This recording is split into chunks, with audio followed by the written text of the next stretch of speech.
தமிழகத்தின் செங்கல்பட்டு உள்ளிட்ட 3 மாவட்டங்களுக்கு மிக கனமழைக்கான ஆரஞ்ச் அலர்ட் விடப்பட்டுள்ளது.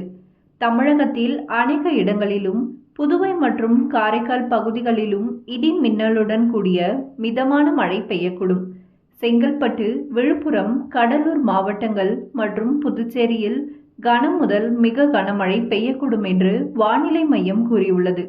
மேலும் திருவள்ளூர், சென்னை, ராணிப்பேட்டை, காஞ்சிபுரம், திருவண்ணாமலை, கள்ளக்குறிச்சி, அரியலூர், மயிலாடுதுறை, தேனி, தென்காசி, கன்னியாகுமரி மாவட்டங்கள் மற்றும் திருநெல்வேலி மாவட்டத்தின் மலைப்பகுதிகளில் ஓரிரு இடங்களில் கனமழை பெய்யக்கூடும் என்று சென்னை வானிலை ஆய்வு மையம் தெரிவித்துள்ளது.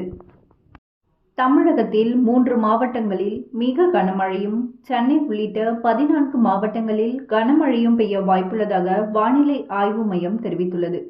இன்று தென் தமிழக மாவட்டங்கள் மற்றும் வட தமிழக கடலோர மாவட்டங்களில் அநேக இடங்களிலும், வட தமிழக உள் மாவட்டங்களில் ஓரிரு இடங்களிலும், புதுவை மற்றும் காரைக்கால் பகுதிகளிலும் இடி மின்னலுடன் கூடிய மிதமான மழை பெய்யக்கூடும். காஞ்சிபுரம், செங்கல்பட்டு மற்றும் விழுப்புரம் மாவட்டங்களில் ஓரிரு இடங்களில் கன முதல் மிக கனமழையும், சென்னை, திருவள்ளூர், ராணிப்பேட்டை, வேலூர், திருவண்ணாமலை, கள்ளக்குறிச்சி, கடலூர், மயிலாடுதுறை, தஞ்சாவூர், திருவாரூர், நாகப்பட்டினம், தூத்துக்குடி, திருநெல்வேலி, கன்னியாகுமரி மாவட்டங்கள் மற்றும் புதுச்சேரி, காரைக்கால் பகுதிகளில் ஓரிரு இடங்களில் கனமழை பெய்யக்கூடும்.